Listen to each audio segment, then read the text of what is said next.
Welcome to the Dream Power Show, where your dreams turn into reality. Here is your host, Debbie Spector-Weissman. Welcome to the Dream Power Show. I'm your host, Debbie Spector-Weissman, the Dream Coach. Well, it's holiday season, or as some may call it, eating season. This is the time of year when we sit down to big meals, like turkey with stuffing, honey-baked ham, candied yams with marshmallows, macaroni and cheese. Oh, did I mention the desserts?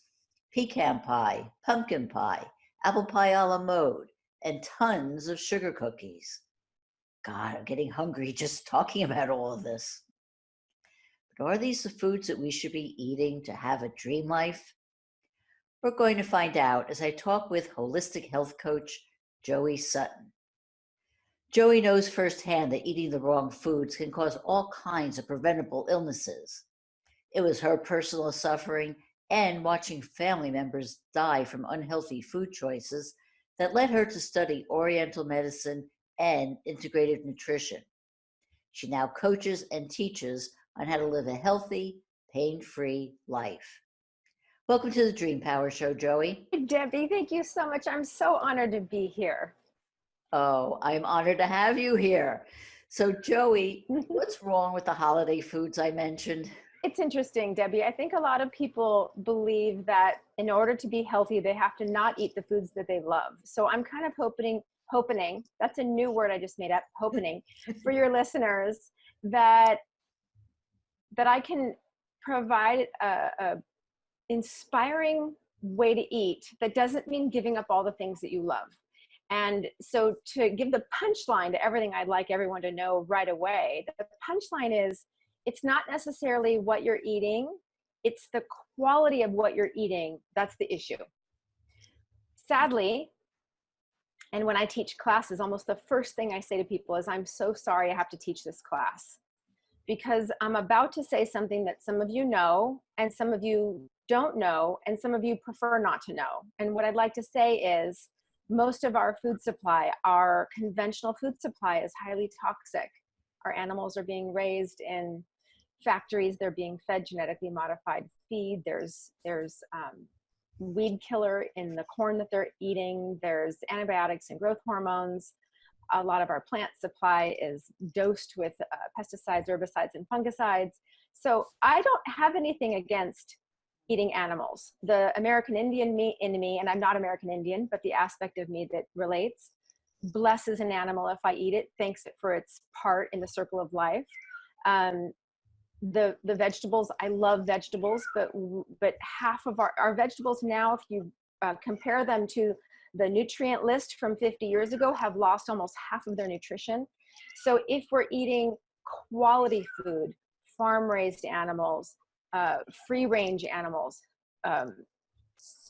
fish that's wild caught, not being fed grain in a fish farm.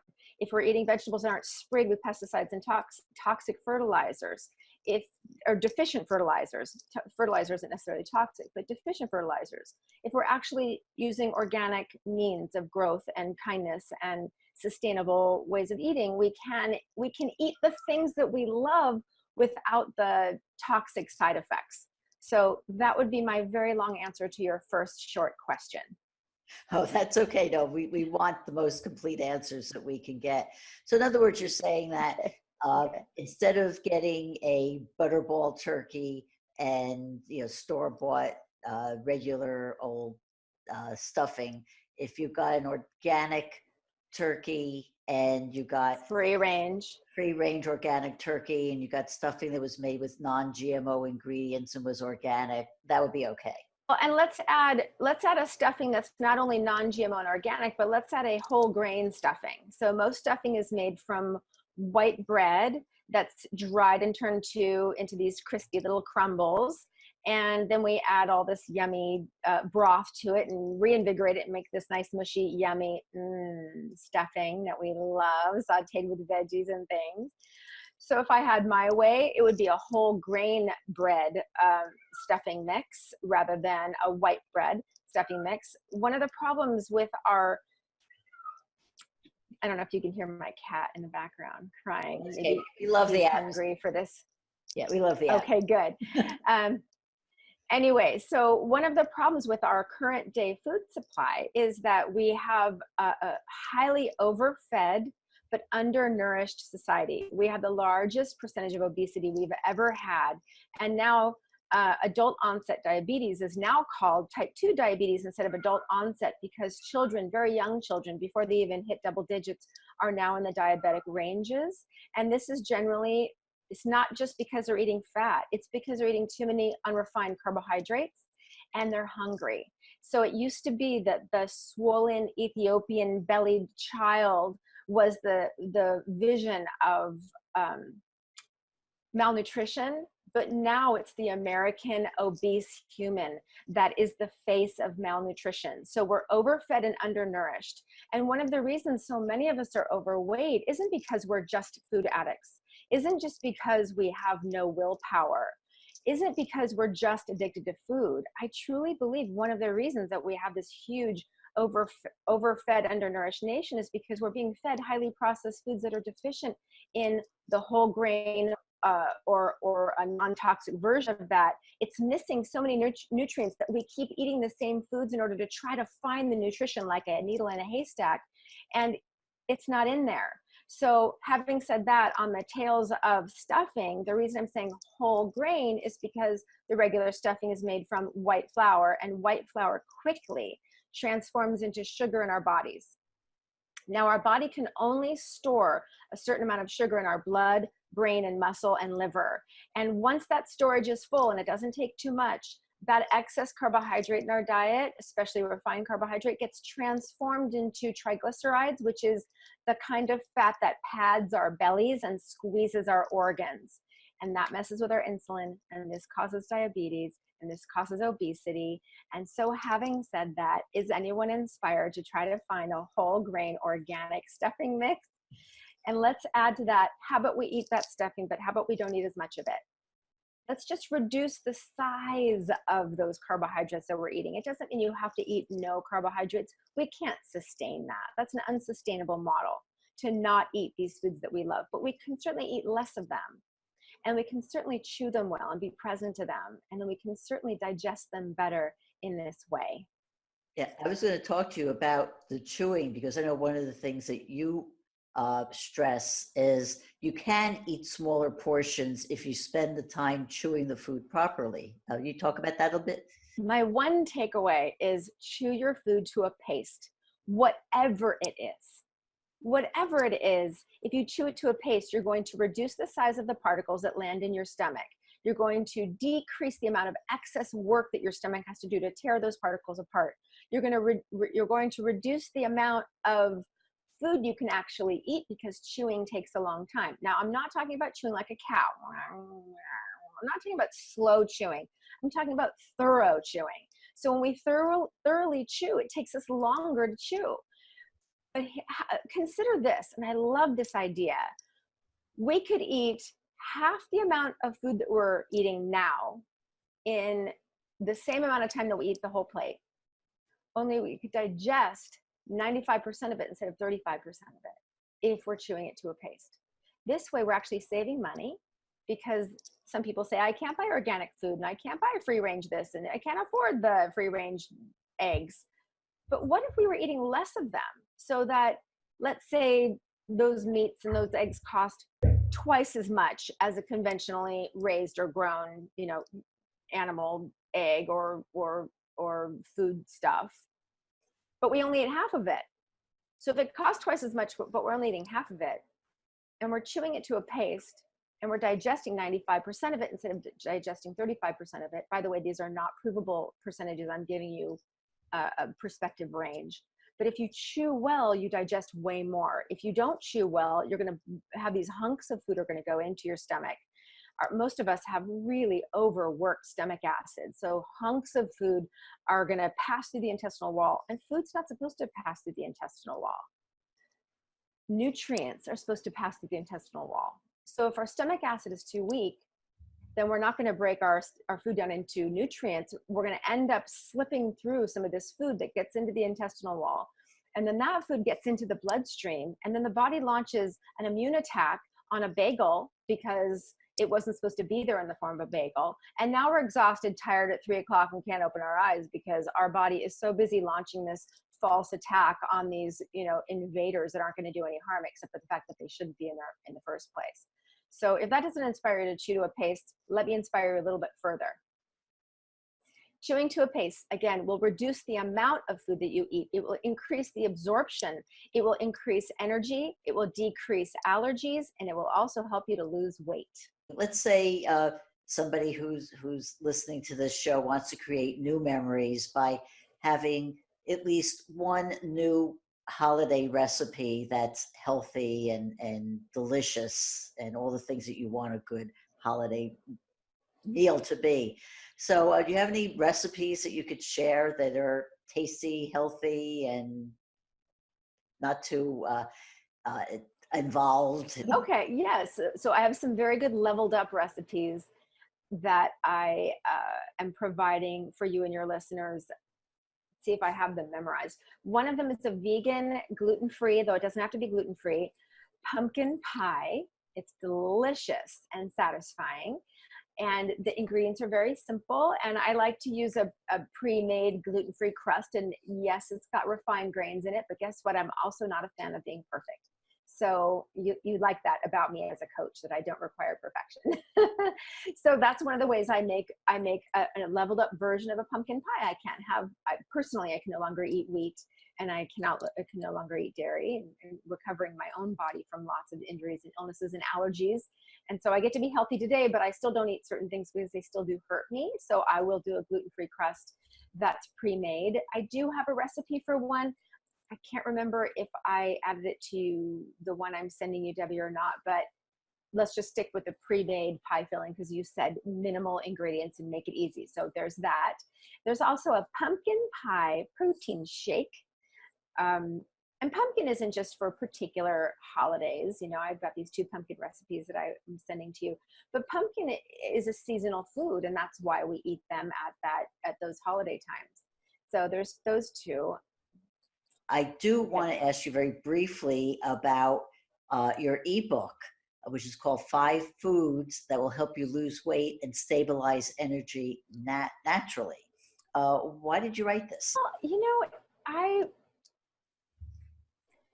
I think that in this busy technological era, most of us are inundated with information, and we all want better relationships. We all want to feel healthier. We all want more energy. So it felt to me like if we could put the spotlight on a few healthy things that we could do, a few healthy ways that we could level up, that would be an inspiration to do more. So there's a good amount of information in this little book.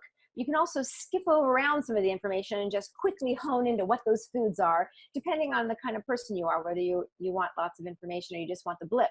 You have access to all those. So there's big pictures of this is the healthy food. And if you're the kind of person that wants to understand why, then you can read about that. So it's a simple, beautiful book, I think, that inspires people to think a little bit more about a few healthy ingredients and the difference it can make. Great. Well, Joy, I can't believe that this time has just sped by so fast and so much information. Oh my gosh. So I just have time for one last question, which is how can people find out about this book, find out about you and your services and even those recipes we talked about? So if you go to my website, my business name is the same as my website. So my business name is Love Your Way to Health, which is another great topic we have to talk about another time, Debbie. So it's www.loveyourwaytohealth.com. And my email is the same. It's joe@loveyourwaytohealth.com. And if you go to my website, as soon as you get to my website, within a few seconds, there'll be a pop-up window and you have access to sign up for my free ebook. As soon as you do that, that will also put you on my mailing list. So if you'd like to stay there, great. And if not, you can easily unsubscribe. And I have a recipe page. And there are 4 recipes that I added for our conversation today, Debbie. And sadly, for some reason, the other 2 have left my brain, but they're all on my recipe page under desserts. Oh, there's a dip. There's a dip that I'm giving you the recipe to. It's a jalapeno cashew cream. And the other one is roasted broccoli and cauliflower. So these are wonderful holiday foods. Yay, I remembered. These are wonderful holiday foods that aren't adding way too much fat, and they add extra beautiful nutrients.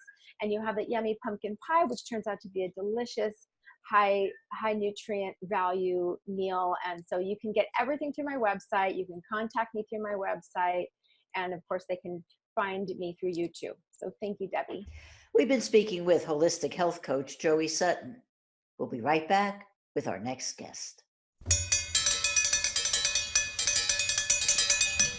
We deal with all kinds of issues on this program: how to deal with fear, overcoming self-limiting beliefs, how to improve our relationships. There's one subject I haven't dealt with up till now, and that's procrastination. Have I been procrastinating about procrastination? Well, we're about to find out as I bring in my guest today, Eric M. Twiggs. Eric is the author of The Discipline of Now, 12 Practical Principles to Overcome Procrastination. And he's going to help us see how we can achieve our dreams by breaking this time-wasting habit.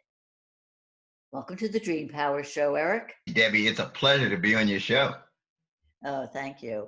So, Eric, what got you interested in dealing with procrastination? So, in my work, I've done over 28,000 coaching sessions with executive leaders and entrepreneurs. And here's what I found. Like, you can have two people that, one gets good results, the other person gets great results. And in most cases, those two people, they have a similar level of know-how. They know a lot of the same things. But in all my years, what I found is that the difference between the good and the great is that the great, they just have this uncanny habit of being able to do what they need to do, whether they feel like it or not.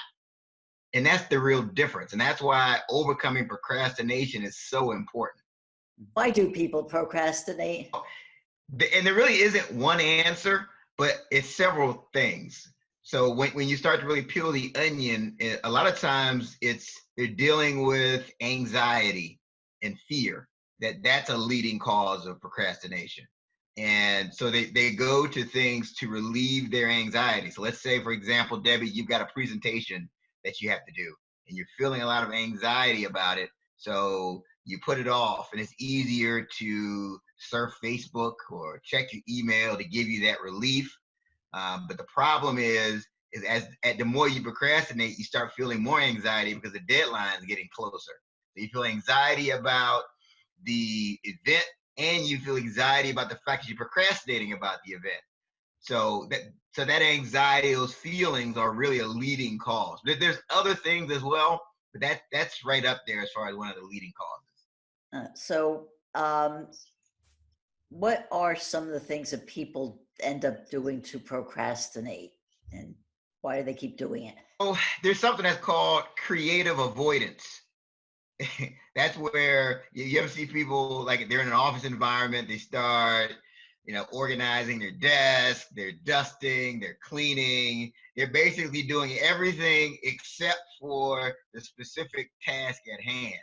Because it's like they feel like that when you feel those feelings of fear, you feel like you're out of control. So it's an attempt to regain control by doing these tasks, these organizational tasks, and organizing your filing cabinets and things like that. But you're really avoiding what you really should be doing. And you think it all boils down to fear? In many cases, it does. Another leading cause is when you don't really have clarity of purpose. Your show is about dreams and things of that nature. Another big reason that people procrastinate is because they lack clarity of purpose. And I always say that clarity is the starting point of success. And a lot of times when you can't connect what you're doing to a bigger picture, it's easier to procrastinate as opposed to when you really are on purpose and on point. You find yourself doing all kinds of busy work instead of doing, things that you would consider important in your life. But what if you're doing it because you're not sure what you should be doing? How do you figure out what you should be doing? Here's another reason. You just touched on something that's a leading cause of procrastination, is perfectionism.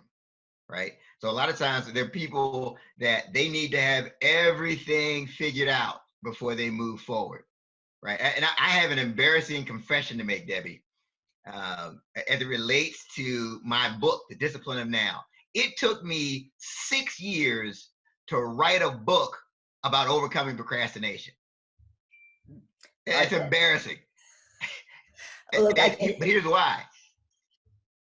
go ahead. Tell me I'm why. sorry. Tell me No, why. so here's why.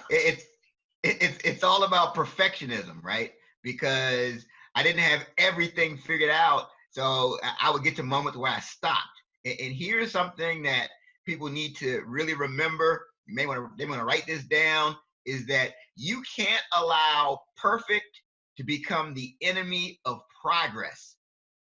So sometimes you don't have to have it all figured out before you move. It's all about taking the next step. And that, a lot of times when you take that next step, the others appear. Let's say if you're if you're looking for a job, if you're looking for a job, how would you apply that kind of principle to that? I think for that, clarity is the starting point of success. Again, so really being clear on exactly what you're looking for certainly makes it easier. But I mean, from a perfectionism standpoint, I mean, if you think that, you know, hey, my resume isn't perfect, or I don't know what I'm going to say on the interview, or you start running those things through your mind, the key is just take the next step and show up. You know, you just never know that hiring manager could be looking for you. That could be your day. And, you know, I have people I work with that in the entertainment industry. They say that the audition that you don't go to is the part you would have gotten. And it's like you just have to keep moving forward. You always have to be in action mode. And if you're thinking like a perfectionist, like, oh, everything, I've got to have all the perfect answers to this interview, I've got to have my perfect resume, what's the point of going? You'll stop and you'll miss out on your goals. I totally agree with that. Showing up is everything, because you never know what's going to happen, and there could be that opportunity out there that slips through your fingers just because you thought, oh, today's not the day to do it, but it can very well be. Right. Would you say that procrastination is actually self-destructive? Absolutely. And the challenge is that it's like a silent killer, because, you know, people say this to me all the time. Oh, Eric, you know, I work better under pressure. But I call that justification for procrastination, because the bottom line, especially if you're doing something that's a creative project, it's not going to be as good if you wait till the last minute. And you can relate to that, Debbie, as a writer. That's the bottom line. Your ideas need time to develop and incubate. And if you just wait around till the last minute, it's not going to be as good of a product. Is it possible to go through your life and in the end really be procrastinating but not really realizing that you're doing it? It's possible. And that's why, so the book, it's all about, the overall theme of my book is about awareness. So that's one of the things the reader will have a higher level of self-awareness, and you'll become aware in the moment to the times that you're procrastinating. But it is possible, because a lot of times we take our feelings as facts, right? So I know I want to lose weight. I want to be healthier, but I don't feel like waking up and going to work out. We take that feeling as a fact. So if we're not aware, we don't realize that we're really procrastinating. And so that's why it's good to, if you catch yourself in the moment and you read the book and apply some of the principles, you'll start to become aware of those times you're procrastinating and make the necessary adjustments. Is there a Yes. one-size-all solution to procrastination? Oh, there isn't.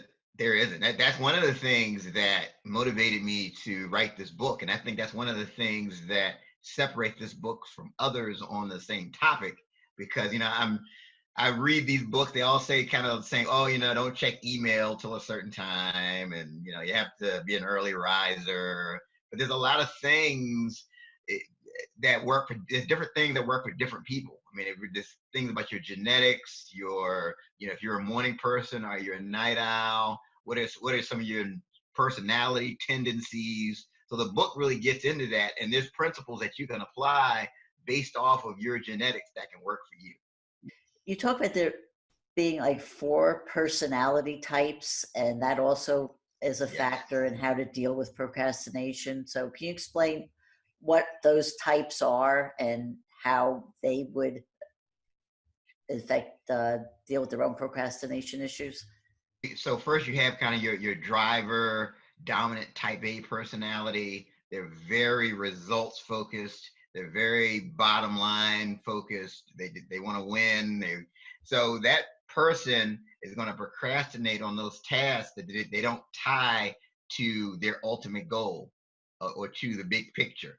I mean, it could be things, little tasks like doing expense reports, or doing some of the little detail related items, things that are important and need to be done, but they don't see the importance.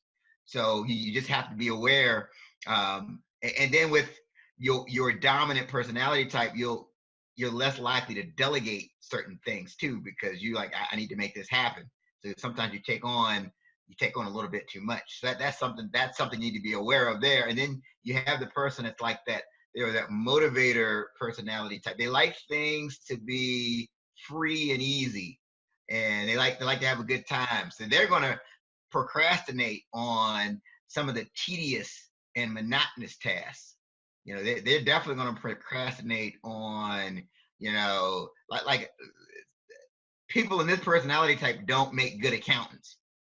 They don't make good bean counters, let's say, because they like to be more outgoing and dealing with people. So you're going to procrastinate on things that are more time consuming. Then you have your analytical owl personality type. They tend to suffer from what's paralysis by analysis. They're and they're very sensitive to criticism as well. So they're going to procrastinate. Like, they need to see things on paper. So if you're in this personality type and you hear something, if you get a piece of information, you want to see all the details. So if you're going to run a marathon, for example, you want to see the full plan. What should I eat? What time should I wake up? How often should I? You want the details. So you're going to procrastinate if you don't feel like you have everything all figured out. And then you have the supporter personality type that doesn't want to make waves, wants to see everybody get along, but you'll procrastinate on things that you perceive to be an unnecessary risk. You're more safety and comfort motivated, and your motivation, if you're that personality type, is more external.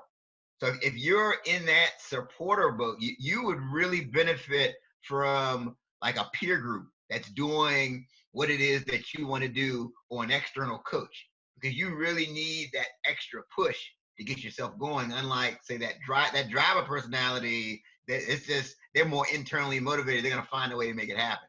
So that's just a brief summary of the 4 different personalities. But again, it goes back to awareness. Okay, Eric, we're all human, and I bet there are times when you find yourself avoiding doing something you'd rather not do. So what is your go-to process for kicking yourself of the procrastination habit? For me, I have to look at, is this something that I can delegate? Is this something that I can, make it, like, for example, I hate to admit this, holiday shopping is one of those things. I don't like the idea of just being in the mall and standing in the long lines and everything that's involved with that, finding a parking space.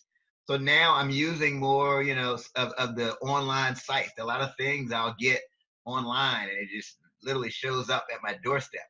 So I try to think about, are there ways that I can automate this and just make this process easier? Because holiday shopping still needs to be done. My kids will be very upset Christmas morning if there's not. They're not gonna. I can't say what kids I was procrastinating. I'm sorry, but so it still needs to be done. But I try to find ways to automate it and just make it easier. My final question to you is, how can people find out about you and about your book? You can find my book on thedisciplineofnow.com. That's the website. It's available in paperback, as an ebook, and it's also available as an audio book. And I have a very special offer for the listeners. Here's the offer. You can text the number 474747 and type in the words Twiggs time, TWIGS GGSTIME.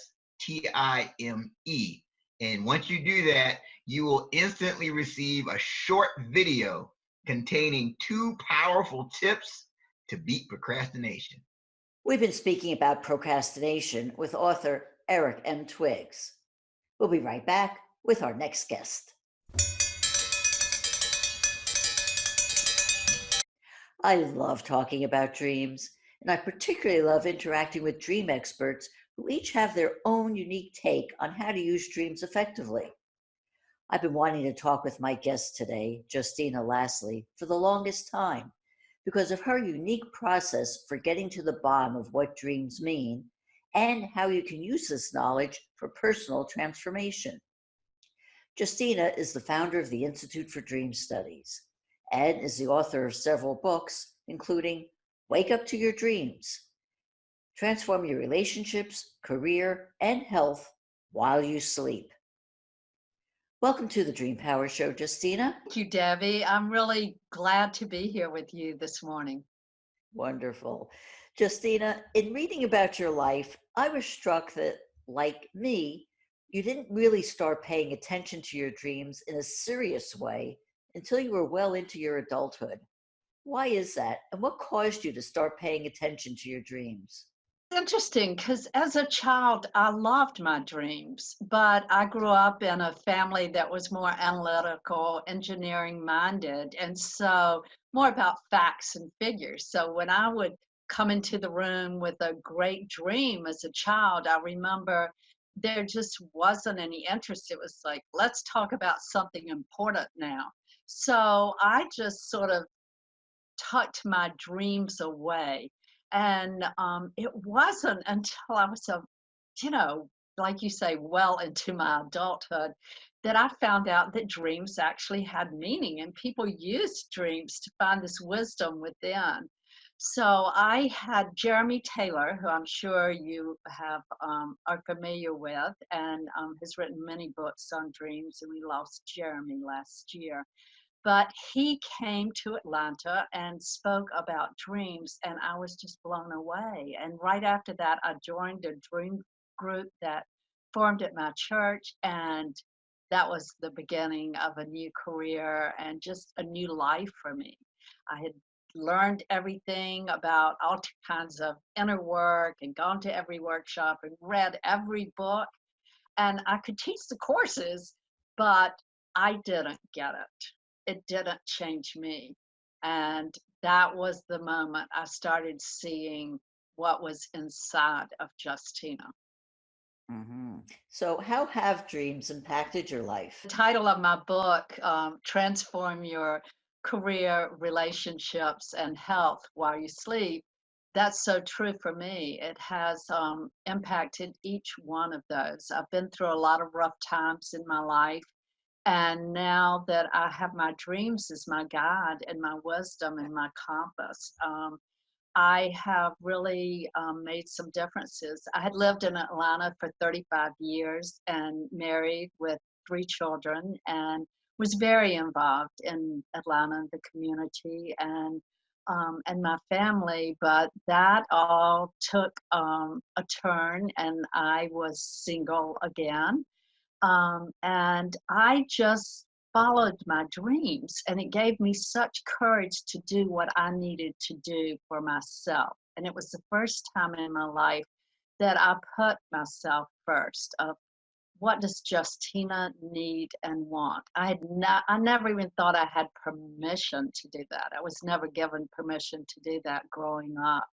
And so my dreams have helped me find my work, my teaching in dreams, my work with people, coaching in dreams, helping them find their lives, giving me the courage to move into new relationships.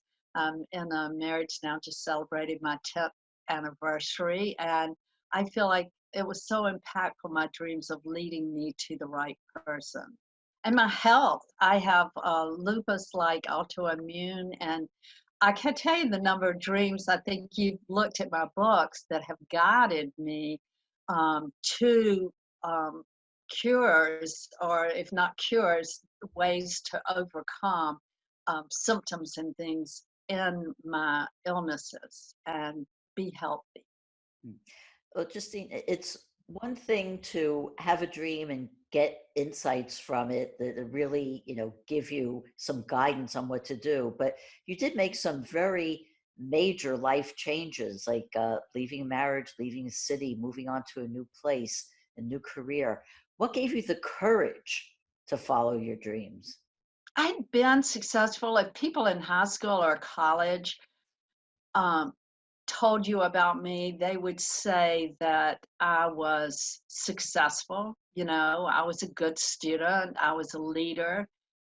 But what was missing that allowed me to make really major change, like a move and out of a marriage and into another marriage and starting a career at 50 years old and things like that, was understanding who I was and believing in myself and thinking that I had the answers. Before I started paying attention to my dreams, I was all about learning from others. Like I'm sure I would, if I'd met with you, Debbie, I would think Debbie has all the answers for me in my life. And if I just find out what Debbie's thinking and what Debbie thinks I should do, then I'll have the right answer. And then I can work on that. But what my dreams showed me is that Justina had the answers for my life. And if I paid attention and if I looked closely, then I could gain courage, like you say, for my life. So that I would give my dreams all the credit for giving me courage to go to Siberia by myself and ride the Trans-Siberian train. I think back on that and I was like, how did I do that? And that was after my children were grown and in college, and I take off by myself after the end of my marriage, just metaphorically going into a snow-covered land. It was like a dream and a frozen land and sort of thawing out what I had frozen over the years. You have a process for understanding dreams that you call dream synergy. How does dream synergy work? So, dream synergy, I wanted to get something that really narrowed down the focus.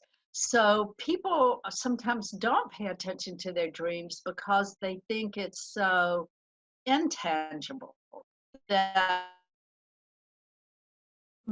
it's too big. How could I ever? And they are huge. I mean, I feel like you can take a dream and work on it, one dream for the rest of your life, because it contains that past, present, and future of our lives. So in working and writing my book, Wake Up to Your Dreams, I really wanted to make it simpler for people. I wanted people to not turn away from their dreams because they thought it was too hard.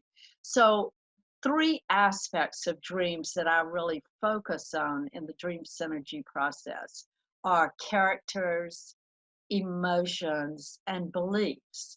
And characters, the way it helped me so much, when I started paying attention to all the characters in my dreams as aspects of myself, that's when I started seeing who Justina was and is. And I still learn, even last night, learned about, I was like, really, how am I like her? How am I like Teresa in my dreams? So I started seeing all these players in my life, not only in my dreams, but in my life, acting and reacting to each other. And I was like, that's me. I'm sabotaging myself in those ways. I can't believe it. Or I have that ability to do things like that person that I admire so, and I would claim those things. So if people pay attention to that in their dreams, the characters, that'll be very helpful to learn about themselves. And the second is emotions. And the emotions came up after I'd worked in dreams for years. And years I thought, what is making a difference for some people and not for others? And so I started realizing that emotions, the feelings, the people claiming their emotions were really important in the dream. And that made a huge shift in people. And people don't like to do that. A lot of people, they are like, oh no, we don't need to talk about emotions. I'm like, oh yeah, we do need to talk about emotions. But that is the real powerful aspect. And of course, we could talk an hour or a day on just emotions. And the third one is beliefs. So after about 20 years of working on dreams, I started seeing that some people, the change happened and they sort of drifted back to not where they were, but they didn't keep moving and growing like they were. And I was, what is that? Why do some people keep moving forward and some don't? And I started realizing it was their belief system, like that they had not changed what they really thought about themselves, that they did not know that they were capable. They had always been told they were a loser, they were never going to succeed. So I started working, and people can see that in Wake Up to Your Dreams, the list of beliefs, and getting people to really pay attention to beliefs. I wish that we could get more people to not say it's just a dream, because or take the word out and just say it's a dream, and now let's talk about it, because It's a dream. much It's so amazing. It's much a dream. to learn, even from the tiniest dreams. Absolutely, Debbie. I sometimes, because I do have long dreams, like pages and pages, sometimes I wake up because I write my dreams in the night. I write notes because otherwise I wouldn't remember in the morning. But I don't turn on the lights or anything. I just take paper and fold it and put a pencil in it, put it under my pillow, and then I make notes in the night about what happened. And sometimes I'm amazed when I wake up. I'm like, did I write that? I don't even remember writing it in the night. But sometimes I will have 10 pages back and forth of my dream. How do people find out more about you and your services? Oh, I would love for people to touch in with me and with Dream Synergy. So I have two websites. I have the Dream Synergy, is DreamSynergy.com.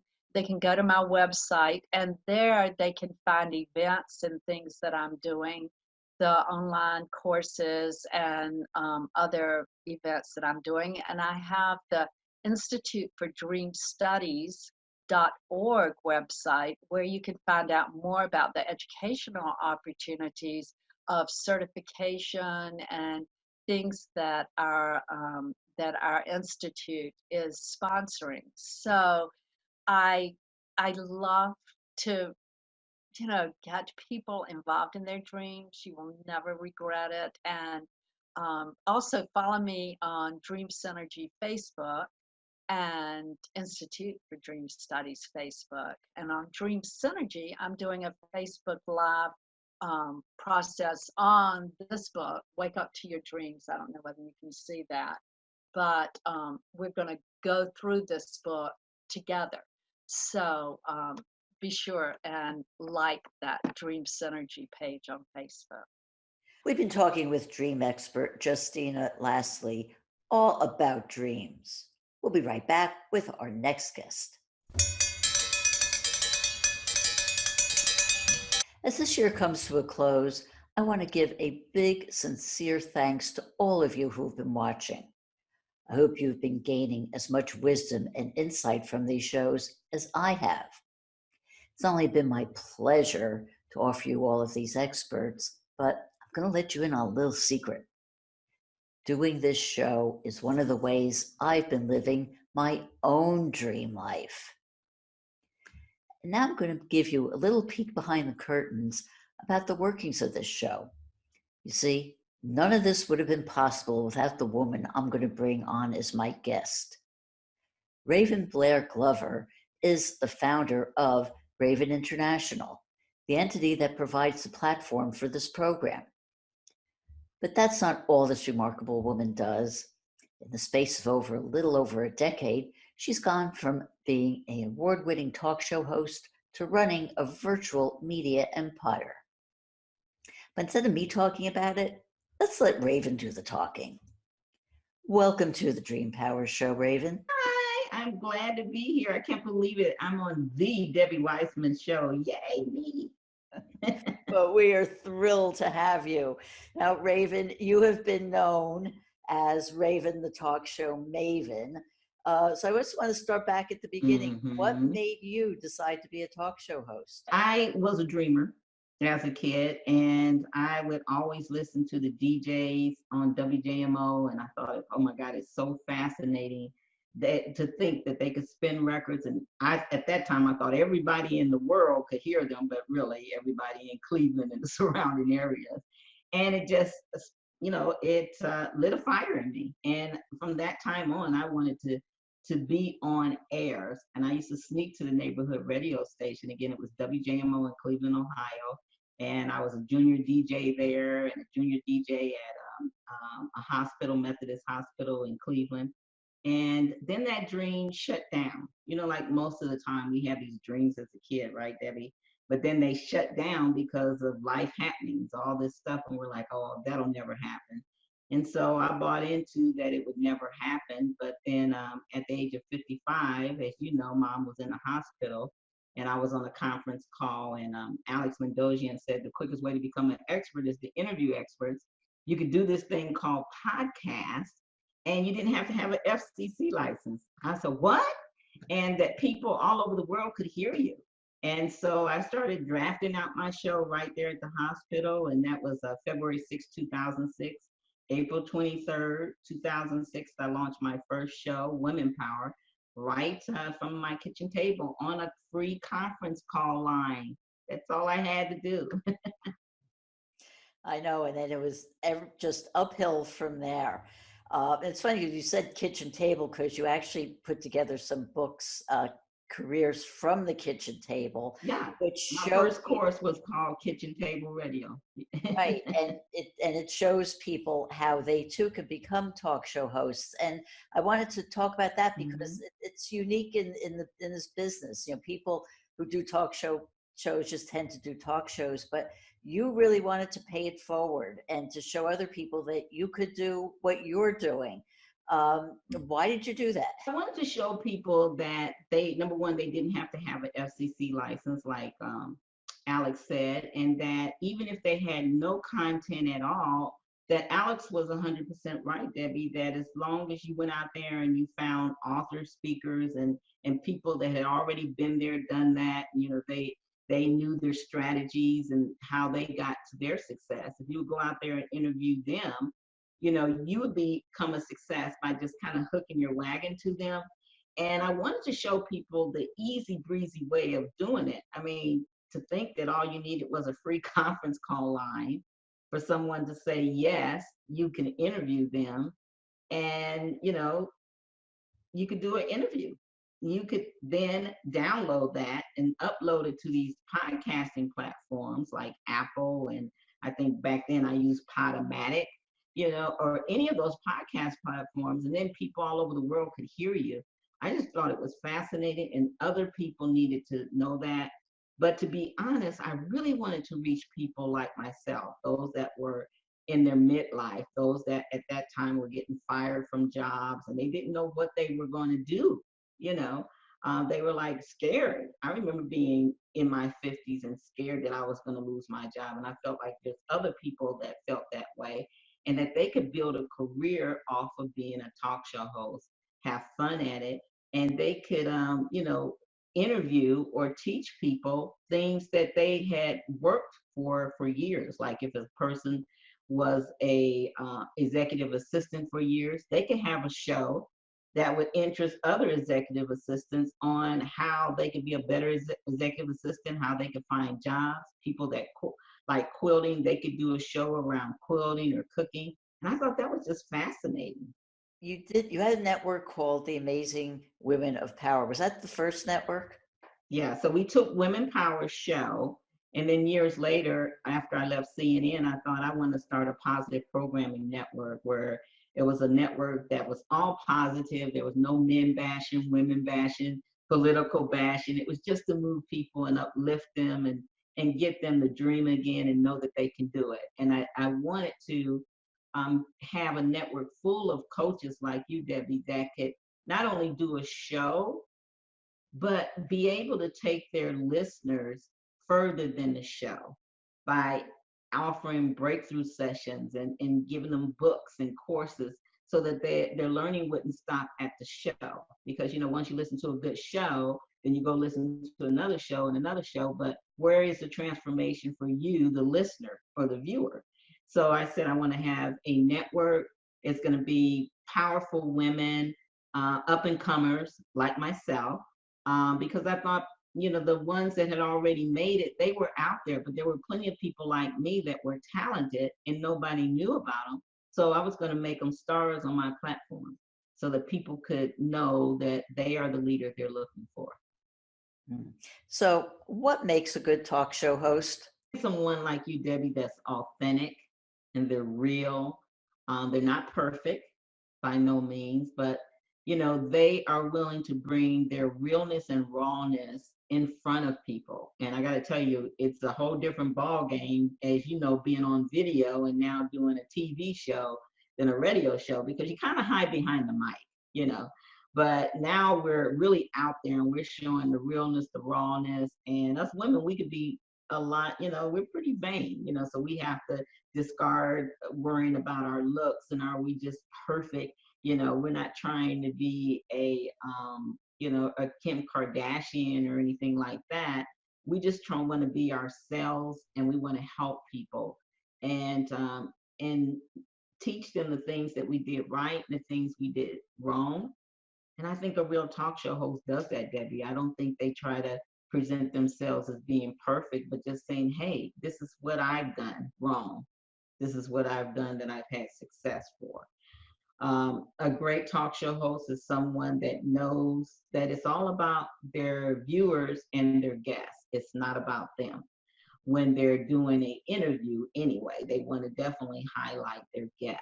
When they're doing a solo show, then they know that the content that they're bringing must be a solution to their viewers or their listeners' pain, and they get that. I think a great talk show host is someone that just doesn't jump on air and does a show.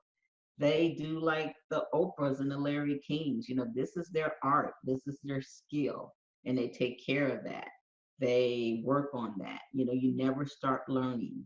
And a great talk show host is not afraid to ask the question, that one question, and they know the question, or they'll figure out the question that their listeners or viewers want to really know.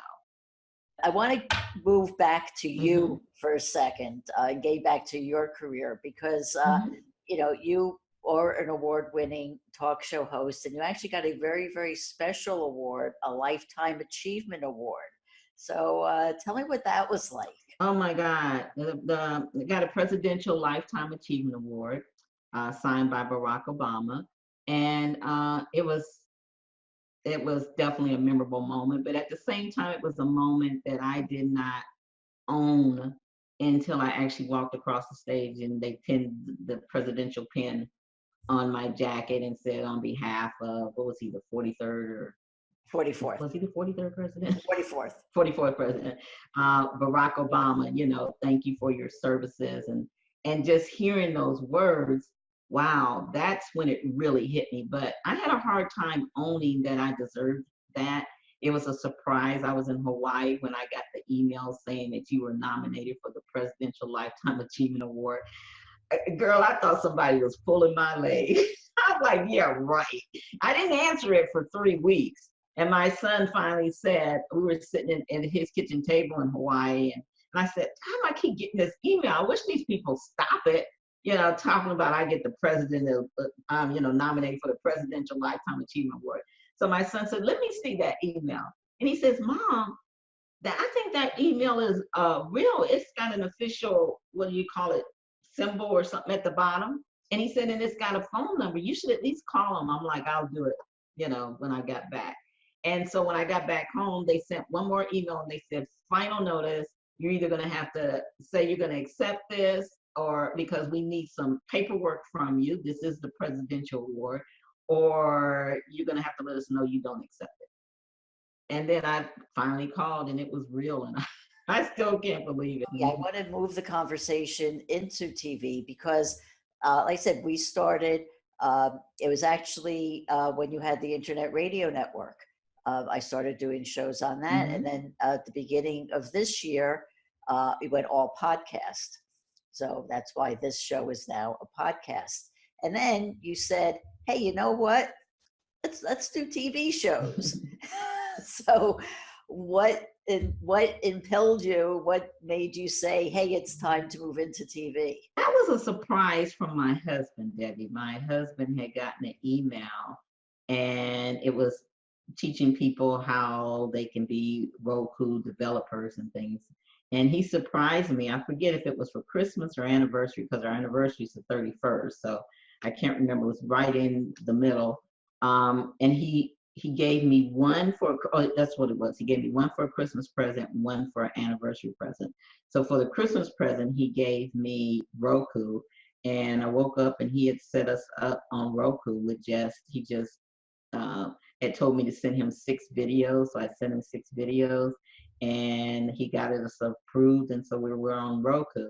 And then for anniversary, he got us set up on Amazon Fire. So that was his thing. It was like, hey, you going there. You know, things are going to video now. I'm pushing you out. In January, I told you guys, welcome back from Christmas. And guess what? You're going to be TV stars. And I think you guys have, 2 months to get it together, right? It was hardly no time. So I think I told you guys maybe in late January, and we launched our first channel to the public anyway, before they were just privately, March 23rd. Yeah, I remember you and the rest of the hosts were like, what? But here we are, and now we are licensed to have unlimited channels on Roku, Amazon Fire. We're still going through a lot to get on Apple, but we'll be on there before the end of the year, and Chromecast, and I think there's one other one. So this is just the beginning. And I love the fact that now the host can be not only heard, but seen and heard, and that we can offer that opportunity to people. And also, as you know, we're a full media company now. So broadcast and media company. So we do press releases, books, just about everything, PR campaigns, and can get people their own TV channels, not just their show, but their own TV channels. And of course, we can help people have their TV show and podcast. If somebody listening to this is interested in becoming a talk show host, or just simply wants to know more about it, how do they get in contact with you? Debbie, if you have show notes, I'd really appreciate if you put my calendar link in there. But if you don't get this, you don't see it in the show notes, just contact me at talkshowmaven@gmail.com. Talkshowmaven, MAVEN, @gmail.com. And on subject line, put Dream Power Show. And then that way, yes, definitely write in. You'll get my book, the Talk Show Magic book. You'll get that for free, in hopes that maybe you will one day want to be a talk show. And you'll also get the link to my calendar, so we can book a free breakthrough to having your own TV or radio talk show session. We've been talking with talk show entrepreneur Raven Blair Glover. I hope you've enjoyed today's program. Until next time, this is Debbie Spector-Weissman saying happy holidays and sweet dreams, everybody.